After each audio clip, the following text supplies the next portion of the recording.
seja bem-vindo ao canal Jovens Curados para Curar, e hoje pela manhã eu tenho uma palavra especial para abençoar a sua vida, amém? Então corre aí rapidinho, pega a tua Bíblia, porque aqui tem que ter Bíblia. Se não tiver Bíblia, então não é Jovens Curados para Curar, né? Então tudo que a gente fala aqui é baseado na palavra de Deus, naquilo que o Senhor nos deixou como manual de regra e de fé, amém? Aqui não é o que o Ricardo acha, aqui é o que está escrito, aqui é o que a palavra de Deus diz, amém? Então vai aí, ó, Mateus 17, nós vamos falar sobre a cura de um jovem possesso, um jovem que estava endemoniado. Então Mateus 17, do 14 em diante, amém? Então nós vamos ler o seguinte, ó, a palavra de Deus diz assim: quando chegaram para junto da multidão, aproximou-se dele um homem que se ajoelhou e disse: Senhor, compadece-se do meu filho, porque ele é lunático e sofre muito, pois muitas vezes cai no fogo e outras muitas na água. Apresentei aos seus discípulos, mas eles não puderam curá-lo. Então Jesus exclamou: Ó geração incrédula e perversa, até quando estarei convosco? Até quando vos sofrereis? Trazei-me aqui o menino. Então no 18 a Bíblia diz que Jesus repreendendo o demônio, e este saiu do menino, e desde aquela hora ficou o menino curado. Aleluia! E no 19 ele diz: então os discípulos, aproximando-se de Jesus, perguntaram em particular: por que motivo não podemos expulsá-lo? E ele lhe respondeu: por causa da pequenez da vossa fé. Pois em verdade vos digo que se tiverdes fé como um grão de mostarda, direis a este monte: passa daqui para lá, e ele passará. Nada vos será impossível. E no 21 ele termina dizendo assim: mas esta cástia de demônio só se sai por meio de jejum e oração. Aleluia! Gente, vamos entender isso aqui, porque isso é poderoso, juventude, para a sua vida, e para mim e para a sua vida. Por quê? O que nós temos que entender aqui? Jesus agora está vindo do monte, lembra? Ele levou Pedro, Tiago e João, lá eles foi transfigurado, apareceu Elias, Moisés, e quando ele desce, ele vê uma grande multidão ali em volta dos discípulos. Então Jesus chega e fala: opa, o que está pegando aí com meus meninos? O que está acontecendo? Nessa hora um pai já corre, se prostra, fala: Senhor, me ajuda, meu filho está terrivelmente demoniado, e esse demônio joga ele no fogo, joga ele na água, e eu trouxe para os seus discípulos, mas eles não puderam curá-lo. Então aqui a gente começa a entender algumas verdades. Podemos ser discípulos de Jesus, mas se nós não nos prepararmos, vai ter certos níveis em que nós não vamos entrar. Por quê? Porque Jesus aqui começa a mostrar que para ser discípulo dele, não basta apenas segui-lo.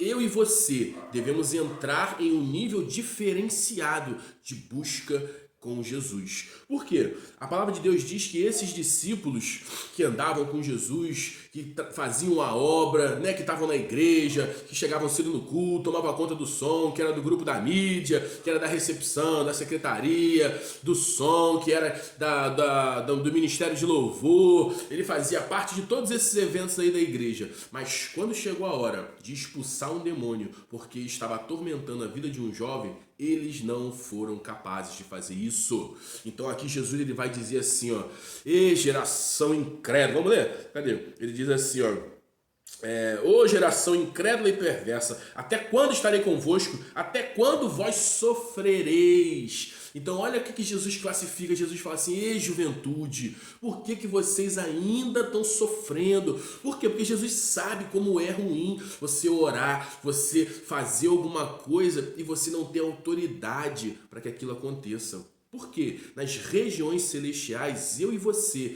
temos que ter um nível de autoridade para que certas coisas aconteçam. Porque olha o que Jesus vai dizer depois. Jesus agora vai, repreende o demônio, cura o menino vai embora, o pai vai aleluiado para casa, muito obrigado, Jesus. E aí depois agora os discípulos chegam à parte para falar com ele. E quando os discípulos chegam à parte para falar com ele, eles interrogam e falam: mestre, por que nós não conseguimos fazer isso aí? O senhor fez tão rápido. Meu Deus, tu desceu do monte, botou a mão na cabeça do garoto, expulsou o demônio, o pai foi embora para casa, a gente ficou aqui horas e não conseguimos, né? Tô parafraseando aqui, imaginando como que aconteceu lá. Então Jesus fala assim, ó: por causa da vossa pequenez fé. Então o que é pequenez fé? Então se Jesus está classificando que por causa da sua pequena fé você não foi capaz de expulsar o demônio, então se existe uma pequena fé, existe também uma grande fé. Então o que você precisa entender? Como nós vamos esticar a nossa fé? A palavra de Deus diz, o próprio Senhor Jesus depois vai dizer aqui, que a fé, ela é como um grão de mostarda. E aqui está todo o diferencial, juventude. O que é uma fé como um grão de mostarda? O grão de mostarda, ele é a menor das sementes que se tem. Ele é aquela semente que é muito pequenininha. Mas Jesus não está falando mal do tamanho da semente. Jesus está dizendo que a sua fé, mesmo pequenininha, você tem que pegar ela e usar. Você tem que jogar ela na terra. Porque aí quando você jogar essa sua fé pequenininha na terra, ela vai cair e ali ela vai crescer e ela vai esticar. Amém? Porque o grão de mostarda, ele é o menor das sementes, mas depois, quando ele cresce, ele se torna a maior das hortaliças. Ele fica uma planta muito grande. Então, se a sua fé, ela tá pequenininha, não tem problema. Agora, o que você precisa? Começar a esticar ela, usar ela. Então, o que eu entendo aqui? Teve discípulo que, de repente, nem quis ir lá. Não vou não. Ih, Jesus, eu não nasci para expulsar demônio, eu não tenho esse dom. E aí eu te pergunto, expulsar demônio é um dom? É um dom do Espírito Santo expulsar demônio, juventude? Claro que não. O que o Senhor Jesus ele disse? O Senhor Jesus disse, aquele que crê em mim, ele expulsarão os demônios, curarão enfermos, ressuscitarão os mortos e falarão novas línguas. Então, isso vem através da fé. Isso é fé. Por quê? Dom do Espírito Santo é o que está em 1 Coríntios capítulo 12. Amém? Quem é que lembra? Palavra de sabedoria, palavra de conhecimento, discernimento de espírito, dom de cura, dom de fé, operação de milagres, profecia, variedade de línguas e interpretação de línguas. Esses são os 9 dons do Espírito Santo, que o Espírito Santo é que distribui. É o Espírito Santo que dá para um, dá para outro, para um ele dá 2, 3, 4, 5, mas todo mundo, crente, tem pelo menos um. Então, é missão sua, obrigação sua, jovem, descobrir qual é esse dom. Qual é o dom? Você vai curar, você vai profetizar, você vai ter um discernimento de espírito, você vai se mover em operação de milagre, não sei, variedade de língua.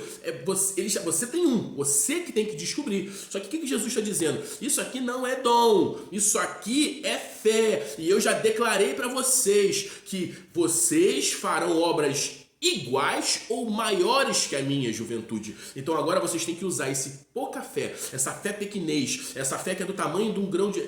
como um grão de mostarda. Você vai pegar ela e vai usar, porque quando você usar, ela vai esticar e ela vai crescer. Então eu quero entender que teve discípulo lá que falou, não nasci para isso, não, eu não vou. Outro de repente, não, eu vou. E foi lá e botou a mão na cabeça do menino e orou e declarou palavras, mas também esse não conseguiu libertar o menino. Por quê? Porque agora Jesus ele vai entrar em um outro nível. Jesus agora vai dizer assim, mas presta atenção, a fé de vocês ela tem que ser como um grão de mostarda, que é pequena, mas quando você usa, ela cresce, ela aumenta. Mas não adianta, juventude, somente esticar a sua fé. Para esticar a sua fé, você vai ter que fazer esse processo. Mas existem certos demônios, certos lugares que para você entrar, você vai ter que ter uma vida de oração e uma vida de jejum. Aleluia!